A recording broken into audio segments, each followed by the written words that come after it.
Welcome back to what Arty Noobs for General Disturbance. This is a Rheinmetall Panzerwagen. It's a tier 10 German light tank. It's located on the southwest spawn of Karelia and it's under the command of Awppenheimer.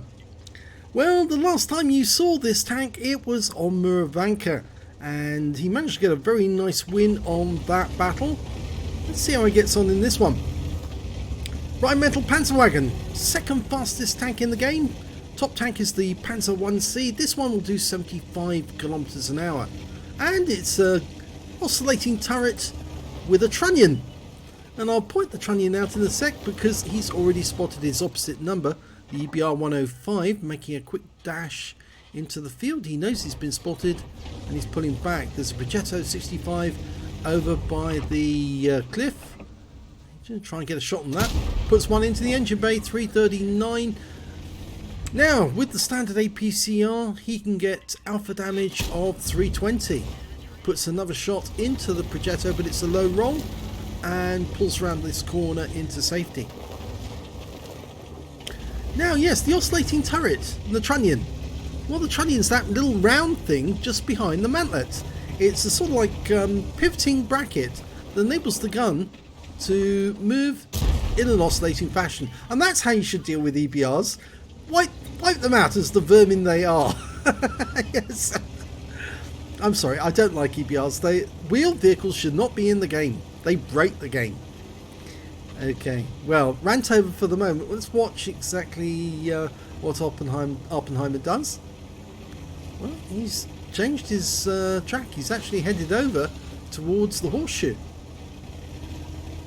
I think he's actually going to go up onto the horseshoe. Or is he? No, he's bypassed the horseshoe altogether and it looks like he's going to come around the enemy from behind or head up into the enemy cap area. There's two enemy Artys up there. Oh, he's found some nice enemy tanks to fire at. Trying to use the bush mechanic there. Pull back a bit, that's better. Got the turret of that 215. Death Stars taking some damage. Changing position.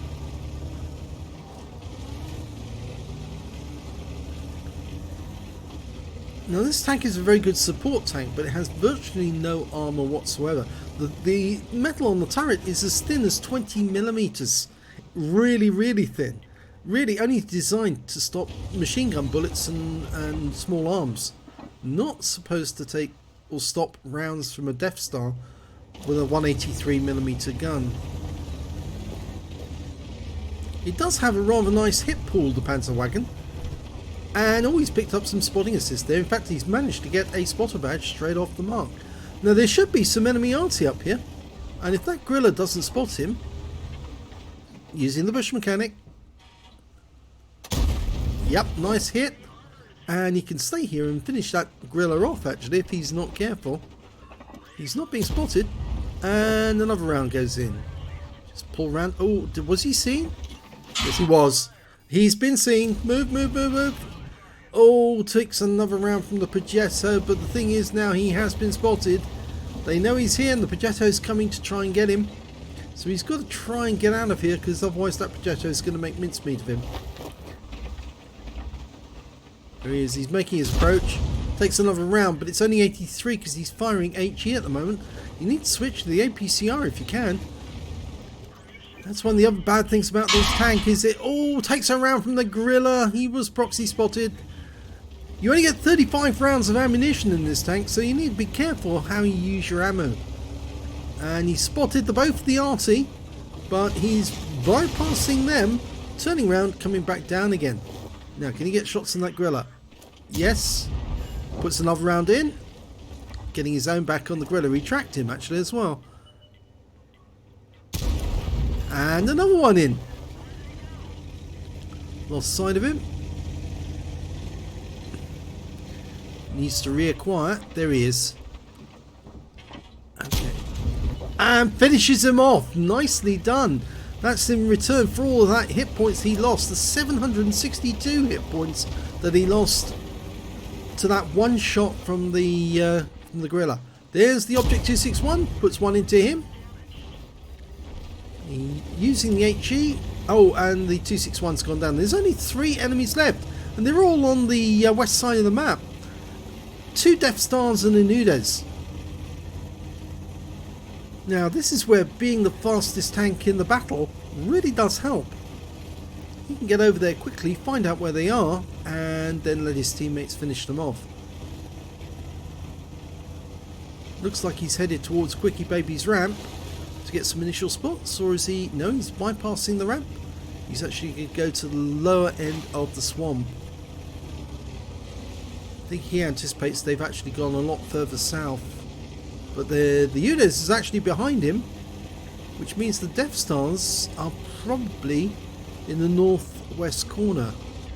They were probably returning to their own cap. Nice, 265. Oh, the Death Star's behind him.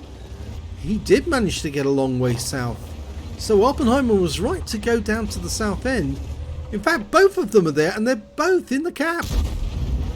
Well, he's just going to sit here at a distance. They can't see him. He can see them, though. And there goes one. Puts another one in.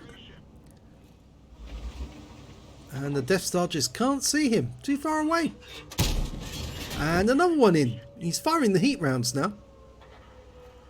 Now, the Death Star's managed to get behind the wreck. No, that round didn't go through.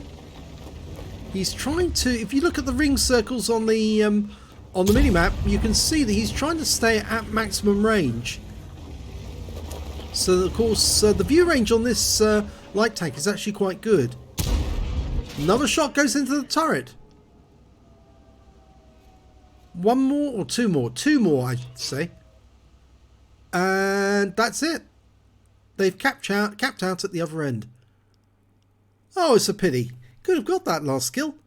So let's have a look at the end of battle stats and see how he got on. It's an ace tanker, but not just an ace tanker. He got his 3rd mark of excellence in that game. Well done indeed to Awppenheimer. He got a spotter badge as well for spotting at least 1,000 hit points of damage. He got that fairly early on in the game. And a fire for effect and a bruiser medal as well for getting at least 5 critical hits. In fact, he got 5 exactly. He also managed to pick up a Confederate medal for hitting more of the enemy than anyone else in his team. And you can see you have to actually scroll the page to see all the things he did. Yeah, so not bad. His win 8 for the game was 8,695 Super Unicum standard. So let's have a look at the team score. He did get the highest damage in the game, but no high caliber. 4,105 hit points of damage to Awppenheimer on his anonymized account. 3,159 to that Death Star. 2,600. Oh, actually, no, it's over here, isn't it? The Gorilla 15 was the other one who managed to get 2,966. At least 700 of that belonged to Awppenheimer. Yes, he was a bit naughty. Didn't get any kills, though, that guy. When it came to kills, it was the match at 25 ton. He got 4 kills, got a Pascucci's and an Invader medal as well. That was the guy that capped out in the end. I think, actually, he should...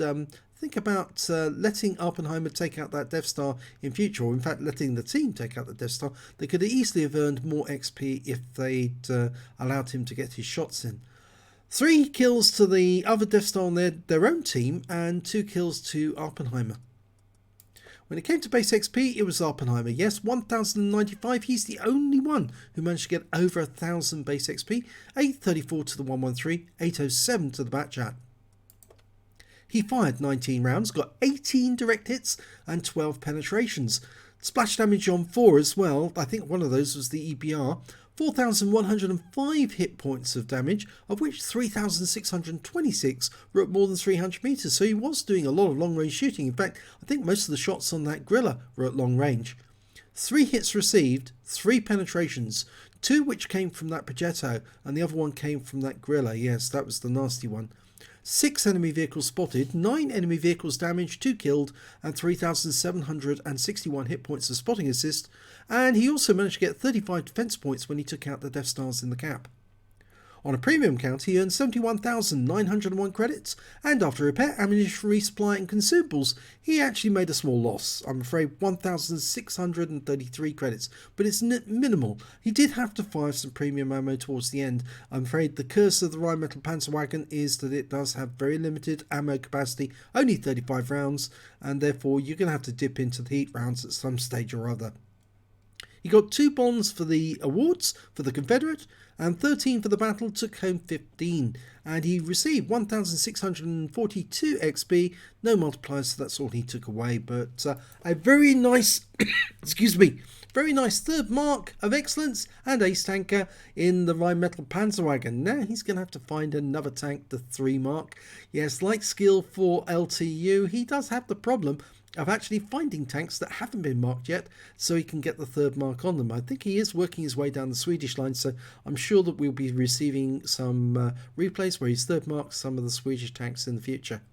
If you enjoyed this replay, thank you very much indeed for watching, and please give this video a like and do subscribe to our channel. We're only a small channel. We don't have a huge number of subscribers, but we do have a huge number of videos, and most of them have come from the members, the actual people who watch the videos. They actually send a lot of their replays in, and of course we do get super unicorns like Awppenheimer who send their stuff in, and it's really good replays. These are really excellent, and it's although you might be able to see Awppenheimer's replays on other YouTube channels, of course they won't have my commentary, which could be a curse or a blessing, I don't know. Well, take it which way you like. But thanks very much for watching this video.